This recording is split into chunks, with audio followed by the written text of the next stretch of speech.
आज हम टॉपिक करेंगे कहानी का नाम है अकेली और इसकी लेखिका हैं श्रीमती मन्नू भंडारी। यह जो कहानी है वो एक सोमा बुआ नामक एक बुढ़िया हैं, उनकी कहानी है। और इसमें वो लेखिका ने नारी का जो अकेलापन होता है उसका बड़ा ही मार्मिक चित्रण है वो इस कहानी में किया है। यह कहानी अकेली बुढ़िया की है जिसका पति उसे छोड़कर सन्यासी हो गया है। बुढ़िया का नाम सोमा है। सोमा के जवान बेटे की मृत्यु हो गई और बेटे की मृत्यु के साथ ही सोमा बुआ का जीवन भी मानो नष्ट हो गया। उनके जो पति जो कि सन्यासी जी हैं वो पुत्र वियोग को सहन नहीं कर पाए और अपने घर परिवार को छोड़कर तीर्थवासी बन गए। सोमा बुआ का जो जीवन है वो एक रास्ता में कटने लगा, यानी कि बेटे की भी मृत्यु हो चुकी है और पति भी छोड़कर तीर्थवासी बन गए हैं। तो इस तरह से इस अकेलेपन को भोगते हुए उन्हें 20 वर्ष हो चुके थे। वैसे हर साल 1 महीने के लिए उनके पति घर आकर रहते थे, लेकिन सोमा बुआ को उनका इंतज़ार नहीं होता था। पति के रहने से बुआ का मन और भी मुरझाया हुआ रहता था। अब क्यों रहता था? क्योंकि उनके जो पति हैं वो उनसे बात नहीं करते, चुप रहते थे, उन्हें रोकते टोकते ज़्यादा थे। इसलिए तो पति का स्नेहहीन व्यवहार उनके प्रतिदिन के जीवन में बाधा उत्पन्न कर देता था। जब तक पति घर में रहते, सोमा बुआ का घूमना फिरना और लोगों से मिलना जुलना बंद हो जाता। सन्यासी बना उसका पति सोमा से 2 मीठे बोल भी नहीं बोलता था, जिसके सहारे वह बाकी के बचे 11 महीने काट सकती। कहीं पास पड़ोस में मुंडन, छठी, जनेऊ, शादी या गमी होती तो सोमा बुआ बिना बुलाए पहुंच जाती और छाती फाड़कर काम करती। यानी कि वो काम से जी चुराने वाली स्त्री नहीं थी। जिसके भी घर जाती थी वहाँ पर उस घर को अपना मानकर ही वो अपना वहाँ पर काम है वो करती थी। आजकल उनके पति महोदय आए हुए हैं, दोनों में कहासुनी हो गई। अब कहासुनी किस बात पे हो गई कि वो बिना बुलाए कहीं ना जाए, ऐसा उनके पति कहते हैं। लेकिन वो कहती हैं कि आप जब 1 महीना रहते हो उसके बाद 11 महीने मुझे तो इन्हीं मोहल्ले वालों के साथ गुजारने होते हैं, तो क्यों ना जाऊं मैं। बुआ आंगन में बैठी धूप में हाथों पर तेल मल रही है और बड़बड़ा रही है। ऊपर से राधा हाथ में फटी साड़ी और पापड़ लेकर नीचे उतरी। उसने बुआ के बड़बड़ाने का कारण पूछा। बुआ ने वही पुरानी शिकायत की। बुआ किशोरी लाल के यहाँ बिना बुलावे के चली गई। वहाँ उनके बेटे का मुंडन था। सारी बिरादरी को न्योता दिया गया था और नई नवेली बहुओं ने तो सारा काम ही चौपट कर दिया था। बुआ कहती है कि मैंने जाकर वहाँ पर सब कुछ संभाला। किशोरी लाल ने बुआ का मन रखने के लिए कह दिया कि अम्मा तुमने होती तो आज भद उड़ जाती, अम्मा तुमने तो आज लाज रख ली। लेकिन बुआ ने तो अपना समझकर मुंडन में काम किया था, लेकिन सन्यासी महोदय को ये कुछ भी अच्छा नहीं लगता था। उनका कहना था कि सोमा बुआ दूसरों के घरों में ज़बरदस्ती टांग अड़ाती फिरती हैं। सचमुच सन्यासी महाराज ने क्रोध में आकर कड़वे वचन कहे थे और यह सब याद कर बुआ रोने लगी। लेकिन राधा ने यह कहकर उन्हें सांत्वना दी कि कहना सुनना तो घर में चलता ही रहता है।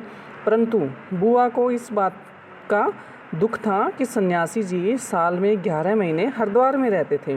1 महीने के लिए ही वो यहाँ आते थे और फिर भी कभी मीठे वचन नहीं बोलते थे। सन्यासी जी के घर पर न होने से बुआ को तो कहीं ना कहीं आना जाना होता ही है। वह अकेली पड़ी पड़ी किसके नाम को रोए। हो सकता है किशोरी लाल व्यस्त रहने के कारण बुआ को बुलाना भूल गया हो। फिर घर वालों को कैसा बुलावा, यानी कि वो सबसे अपनापन रखती थी, इसलिए वो कहती है कि घर वालों को कैसा बुलावा। बुआ का पुत्र हरखू होता तो वह क्या उसे बुलाने आता। बुआ के लिए जैसा हरखू वैसा ही किशोरी। यह कहते कहते बुआ की हिचकियाँ बंध गई। 1 सप्ताह के बाद बुआ ने बड़े प्रसन्न मन से सन्यासी जी को सूचना दी कि देवर जी के ससुराल वालों की किसी लड़की का संबंध भागीरथी जी के यहाँ हुआ है। वे लोग यहीं आकर ब्याह कर रहे हैं। देवर जी को मरे 25 वर्ष हो चुके हैं, लेकिन समधी तो है ही। तो दोनों परिवार पैसे वाले हैं, खूब धूमधाम से विवाह करेंगे। यद्यपि देवर जी के बाद उन लोगों से बुआ का कोई संबंध नहीं रहा, लेकिन बुआ आशावान थी कि वे समधी होने के नाते उन्हें बुलाएंगे। सन्यासी जी ने यह सब सुनकर भी मौन रूप से उपेक्षा की। वे सच्चाई को जानते थे, यानी कि वो यथार्थ को जानते थे। बुआ जी को यही चिंता खाई जा रही थी कि पता नहीं वे उसे बुलाएंगे या नहीं। संबंध रखने का काम तो मर्दों का होता है और वह तो मर्द वाली होकर भी बेमर्द थी, ऐसा बुआ सोचती हैं। फिर विधवा ननद ने कह दिया कि मेहमानों की लिस्ट में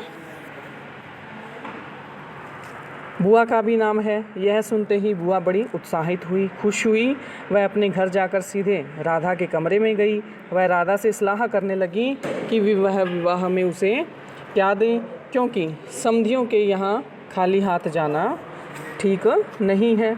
विवाह समीप था, अतः उसने कुछ बनी हुई चीज़ें खरीदने का विचार किया। राधा ने कहा कि जेवर, कपड़ा, श्रृंगारदान अथवा चांदी की कोई चीज़ दी जा सकती है। सोमा बुआ ने नीचे आकर 2-3 गठरियों को हटाकर एक बक्से में से डिबिया निकाली। उसमें से 7 रुपये और एक सोने की अंगूठी निकाली। यह अंगूठी उनके बेटे की आखिरी निशानी थी। बड़े बड़े आर्थिक संकट में भी बुआ ने इस अंगूठी का मोह नहीं छोड़ा था, लेकिन आज भी उसका दिल है वो घबरा उठा था। वह पल्लू में 5 रुपये और अंगूठी बांधकर ऊपर को गई। एक बार तो उसने राधा के सामने रुपए न होने की बात कही। राधा ने भी कहा कि उसका हाथ भी तंग है। फिर उसने बुआ को सलाह दी कि वह लेन देन के चक्कर को छोड़ दें, आजकल तो इसका रिवाज भी नहीं है। पर बुआ कहाँ मानने वाली थी, वो तो रीति रिवाजों को निभाने वाली थी।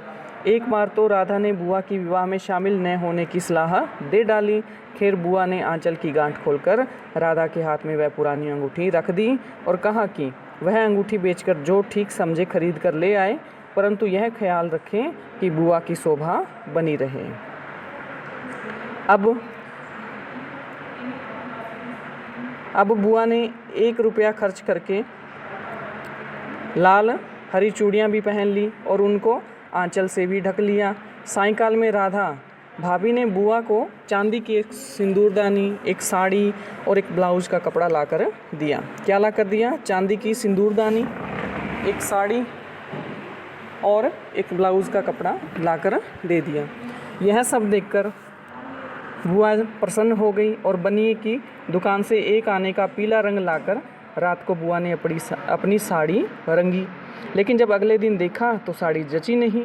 राधा की सलाह पर बुआ ने साड़ी को मांड लगाकर सुखा दिया।